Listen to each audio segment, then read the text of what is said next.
Good morning. I am 5 minutes earlier today. As always, if you're watching in recording, you're welcome to fast forward or stay with us through our hellos. As usual, I'm gonna check the sound first.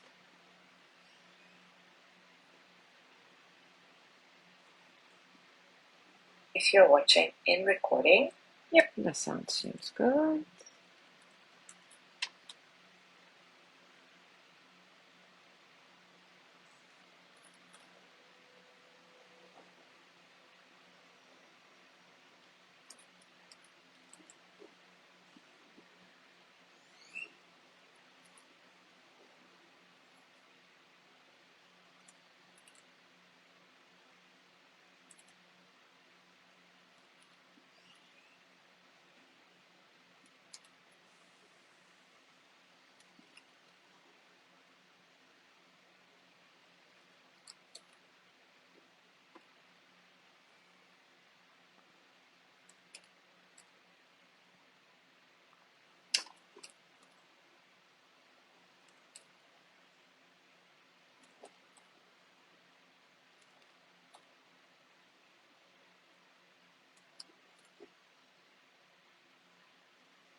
Good morning, Joey.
Good morning, Judy.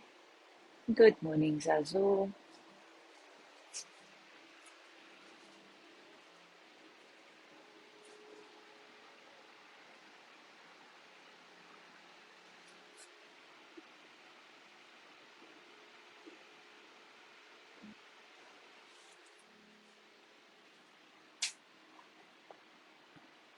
Good morning, Mary.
Good morning, Gina.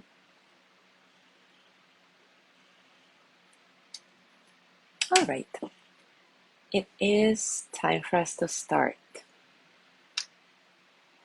One of the most common new agey messages nowadays proclaims that we cannot truly love another person before we find deep and unconditional love for ourselves. Well, as always, I challenge that. What is actually true about that? Thankfully, many of the mindfulness thought leaders, such as Sharon Salzberg, whose book we are following right now, provide a more holistic and much more realistic view on things. This is what Sharon says. You do not have to love yourself unconditionally before you can give or receive real love. Otherwise, this turns the quest for self-love into yet another self-improvement project, an additional barrier to feeling whole and feeling deserving of love.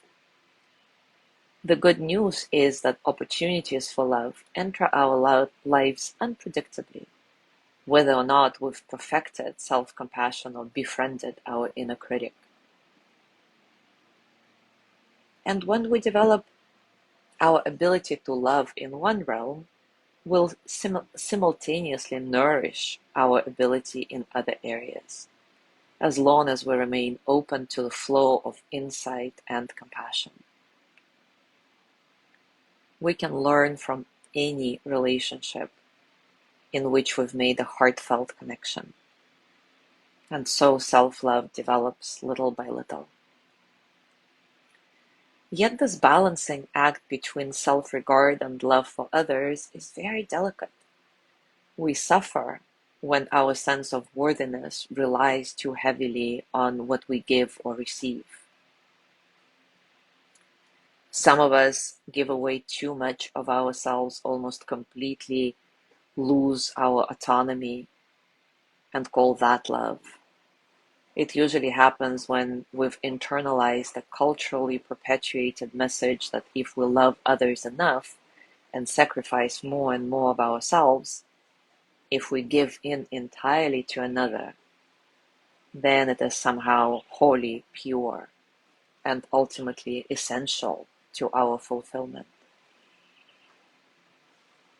Some of us try to possess others in order to feel whole, and we call that love. This can happen when we've been told that if we feel control in our relationships, this is when we are more empowered. There are, of course, many different versions of our skewed notion of love. But one thing is true about all of them. When we come from a place of inner impoverishment, love becomes merely hunger. Hunger for reassurance, hunger for acclaim, hunger for affirmation of our being.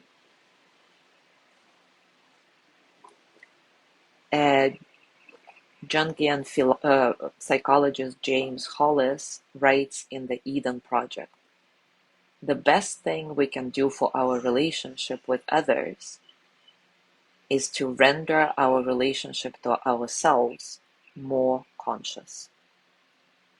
So once again, we come back to the value of facing our limiting beliefs, challenging whatever notions we've internalized because they're perpetuated by our culture, and unpacking our assumptions about love.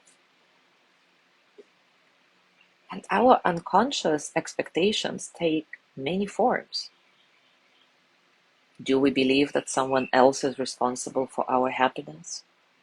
Or that we are responsible for someone else's happiness? Do we believe that if we love a friend or child or sibling or spouse enough, our love would cure all ills? Do we believe that we are at fault because someone we care for is suffering deeply? Do we expect another person to complete or fix us? All those are very important and useful questions in our quest to make our unconscious expectations and assumptions conscious. And this is when we can actually work with them. So today, let's do a reflection that Sharon Salzberg calls the inner abundance practice. In this exercise, we will examine the feelings of deficiency and self-contraction that often get confused with love for others.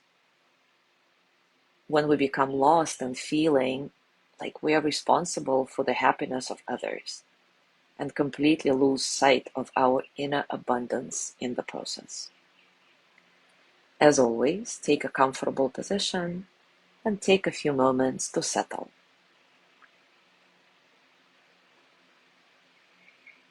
Settle into your body, your heart, your mind.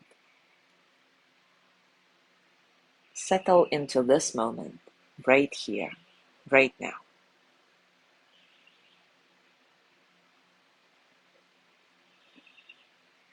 Nice and soft breath, completely natural, just observing how your breath flows through your body and how your body responds to your breath.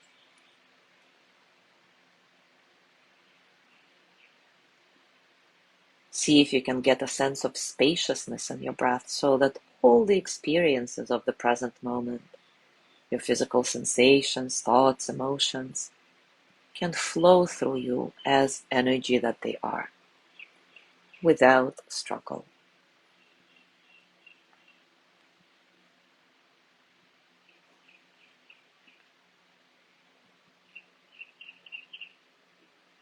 Now bring to mind a moment when you become overwhelmed with feelings of responsibility for others. Maybe it's your parent, significant other, child, student, friend. You may be convinced that it's your job to give more of yourself to this person. Perhaps you feel a sense of resentment that this person should feel the same way about you and for some reason doesn't.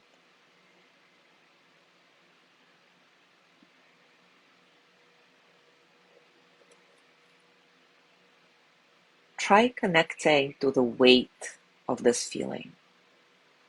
What exactly is going on for you as you reflect on this responsibility you've taken upon yourself? Is there self-judgment, fear of permanence of this responsibility, fear of loss, resentment, impatience, anger, uncertainty? How does all that feel in your body? What thoughts are being stimulated by this reflection?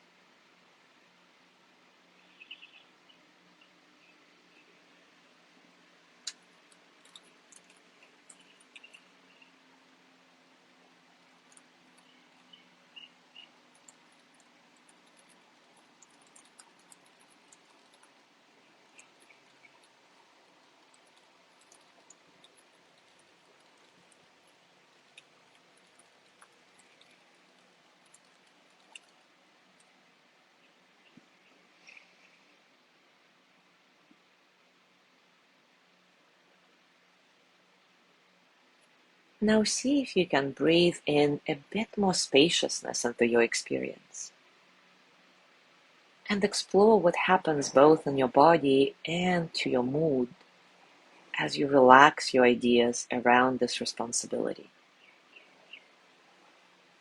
This practice really helps strip away those confusing and restrictive assumptions about love for others, such as all this too common notion that love is about our responsibility to fix another person or to be fixed by others in return. It's a practice of cultivating open awareness, which makes us become more curious and creative in the ways we relate to others and we relate to ourselves. Through recognizing the space we have within ourselves and the availability of the feeling that we are enough, that we do enough, this is how we make room for real love. So maybe as you make the space to hold this experience, gently say to yourself, I allow myself to recognize what is truly my responsibility in this relationship and what is clearly not mine. I allow myself to recognize what's truly my responsibility in this relationship and what's clearly not mine. I let go of what's not mine. What I do in this relationship is enough. The way I am in this relationship is enough.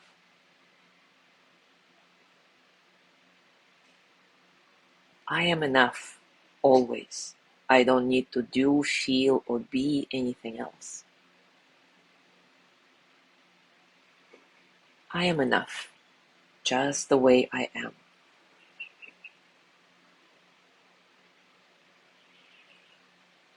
Can you access the spacious feeling of being enough right now, in your body, in your heart, in your mind?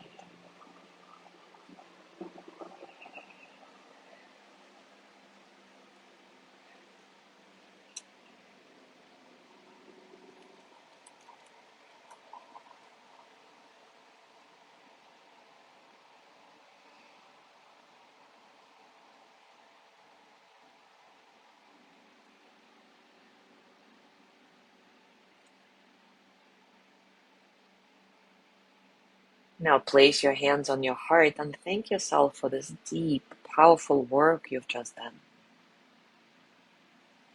Send yourself the energy of gratitude and loving kindness.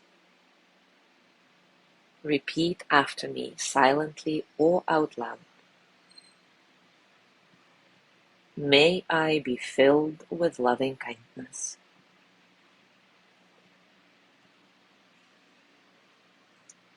May I be well, in body and mind.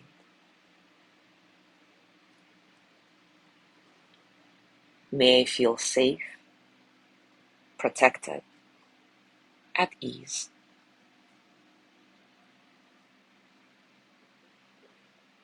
May I know deep, natural peace. May I be filled with loving kindness. May I be well, in body and mind.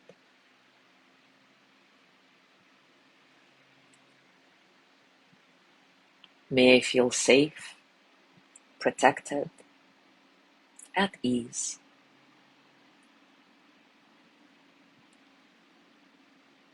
May I know deep, natural peace. And now gently let go of your practice, and as always, scan your body, notice what's going on for you right now, physically, emotionally, mentally. How are you, really?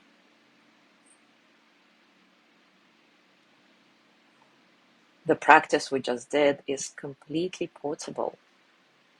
So as you go through your day today, I invite you to try it out during any experiences of overwhelm.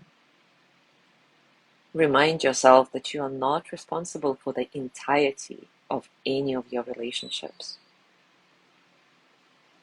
Ask yourself, what in this relationship really corresponds to me and what is clearly not mine?